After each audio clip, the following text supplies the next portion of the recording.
process. But Phil, I want to dig into this a little bit further with you. NBC News has now learned that J.D. Vance, the vice president-elect, is set to meet with senators to promote the cabinet picks tomorrow. We also know that Trump personally called Republican Senator Kevin Cramer, likely others, in support of Gaetz. There's reporting that Trump has admitted that Gaetz may not be confirmed, but obviously he is full steam ahead, pushing him and others nonetheless.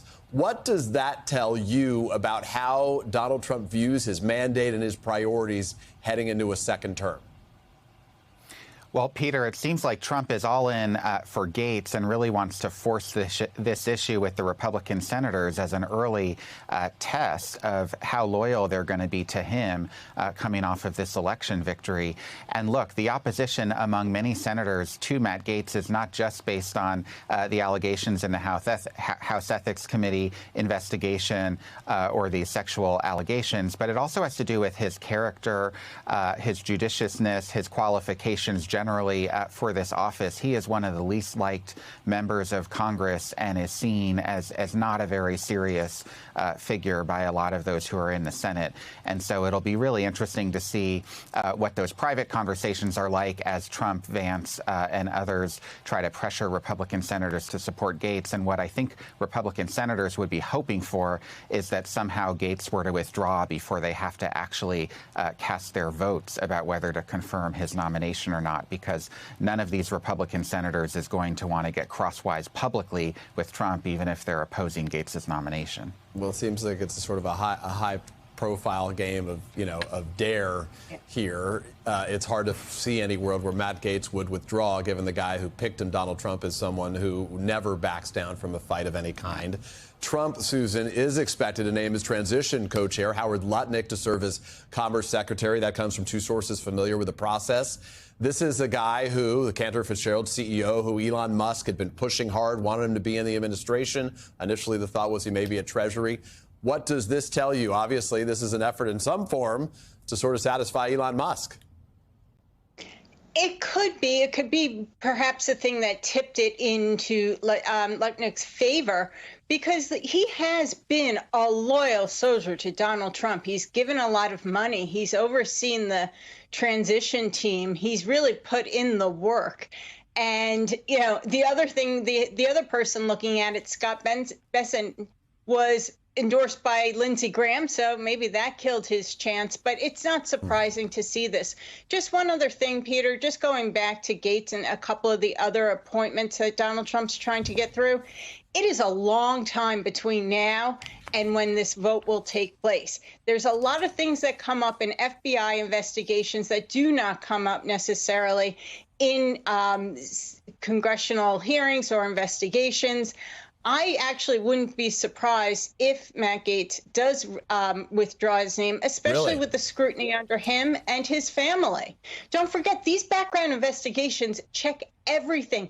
No one that Donald Trump has put forward thus far has undergone these types of investigations. And most importantly, there will be hearings. If the Senate abdicates their advise and consent authority, then they just might as well go home for the rest of the year. There has to be hearings so these senators defend the votes that they make.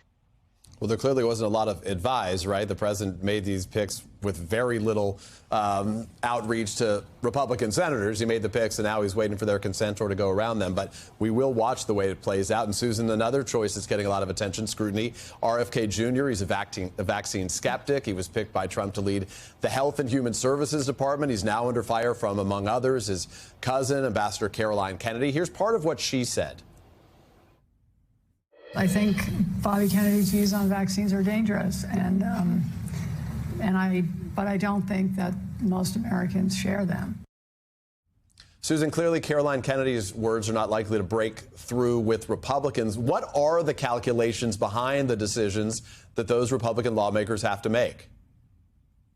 Probably one, the background check, which will be tremendous, and two, the hearings. How is RFK Jr., who has no experience in managing anything like this or a background in health, truly, that's not quack-based, how is he going to survive the hearings? How are senators going to actually consent and vote for this nominee if he can't stand up to them at a hearing? Again, this is another really doubtful one for me. Phil, let me ask you, if I can, quickly. President-elect Trump now getting intelligence briefings. They began shortly after the election. A source with knowledge of the matter tells us, a former official confirming that as well. How significant is this, given he was charged with mishandling classified documents? Yeah, well, Peter, it's fairly standard procedure for any president-elect to start getting intelligence briefings of this nature, but it magnifies the strain, I think, between Trump and the intelligence community, because remember, he, as you mentioned, he was charged with criminally mishandling classified documents in the months when he left the presidency. And so to now be getting those briefings again, when we know that so many members of the intelligence community have suspicions about Trump, have legitimate concerns based on the charges in the Mar-a-Lago documents case about whether he would handle these intelligence materials and information with the care that's required for national security. But it's a reminder of the reality that Trump was elected and will be taking office in January, and he'll have control not just of all of this intelligence information, but of the intelligence apparatus, and the officials will be working for him come January.